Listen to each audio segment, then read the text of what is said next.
Hi, did you know that even as a contractor, staffing agencies and clients will sometimes try to stop your side hustle?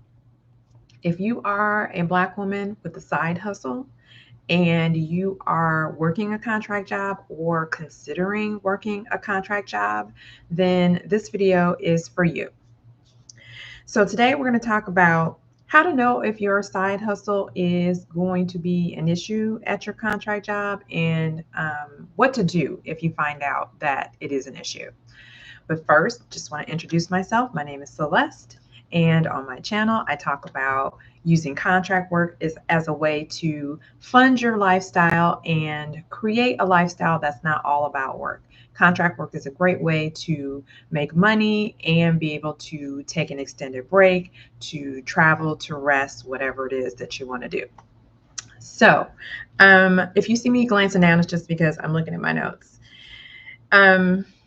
So Stephanie Perry did a video called "Are Black Women Employees in Shackles? Reclaim Your Time."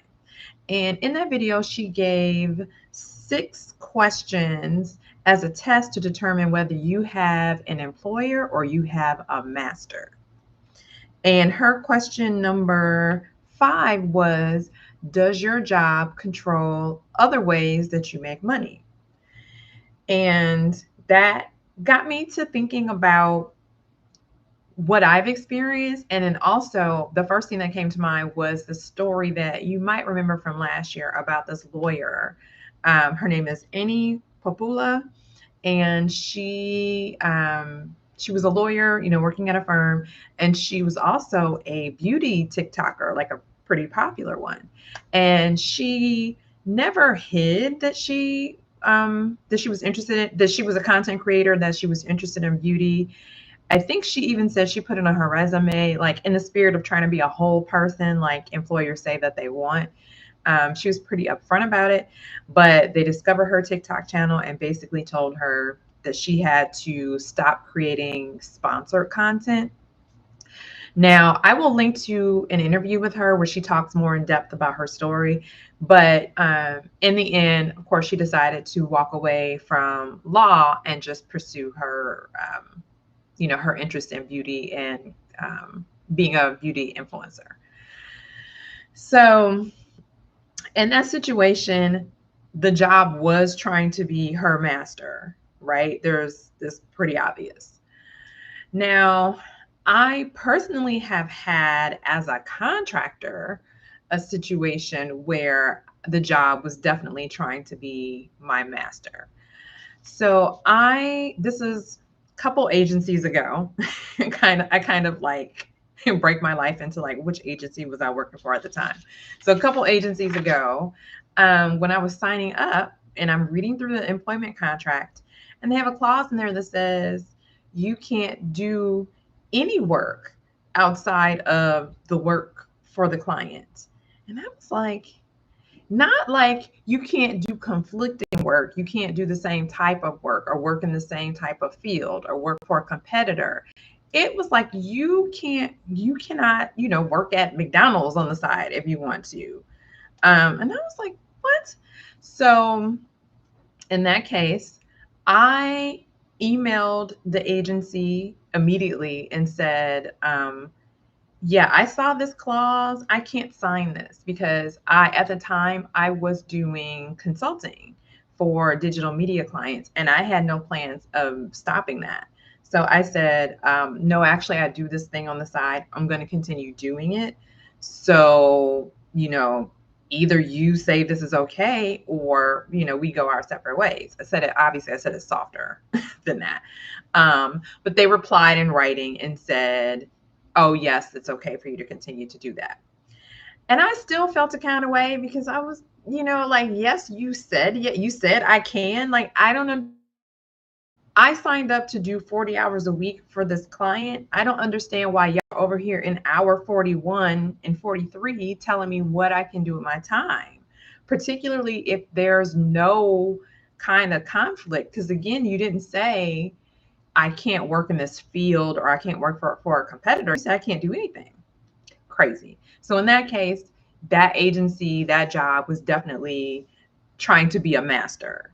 Um, so then let me go to another scenario where it wasn't the agency, it was the client who, in their onboarding documents and in their like HR videos, said, what did they say? Let me just read it so I get it right. Hold on. Okay. They said there are specific activities that you can't do because they may represent a conflict of interest and open us up to legal liability. And then they said, also, there are certain activities where you just need to get oh, actually, let me back up. So an example of an activity that they considered a conflict of interest was like serving on a board, serving on a board of directors for another company. Like, even if it's like some small company or your friend's company or whatever, like anything like that. And I'm like, okay, that's a very specific thing. There were some other examples, but that's a very specific thing. And I get it. And they explain, how it could create a conflict of interest, right? And then there was another bucket of activities that they were like, you can usually do these things, but you should just ask us first so we can make sure, dot the I's, cross the T's, and just make sure it doesn't come across like you're representing us when you do it. And so an example of that was like public speaking. Like if you want to, you want to be a speaker at some event or whatever, like, just ask us before you do it. We may give you some language to make it clear that you're not doing it on behalf of us. So in both of those scenarios, the client, the job was not trying to be a master. So, that's okay. So yeah, I just really wanted to get on here and talk about those couple of things. So you want to read your contracts carefully, your onboarding documents carefully when you're signing up with the staffing agency, or when you're if the client, sometimes the client has onboarding documents of their own on top of what you sign with the agency. So just read everything carefully. If you see anything that you think is going to affect your side hustle, I've given you the script for what to say, how to contact your agency, and let them know. Make sure you get permission in writing. All right. So let's see. What else do I have to say to you? If you are interested in setting up some time to talk to me about contract work, if you're interested in transitioning to contract work, or maybe you just want to have some time to talk about if it's right for you, you have questions, you want to know how it might work, book a call with me. And you can do that at bit.ly/reset with Celeste, and I will have that link for you in the description. I will also have the links to Stephanie Perry's video that I mentioned, which you should watch because in it she shouted out one of my other videos called Job Security is a Myth. And I will have that linked in the description for you as well. And I will also link to an interview with Annie Popula, the lawyer/beauty TikToker. So you can hear her talk about her story and how she, in her case, made the decision to walk away. So that's it for today. If you are interested in more conversations about work life and contract life, be sure to subscribe to my channel. Thanks for watching.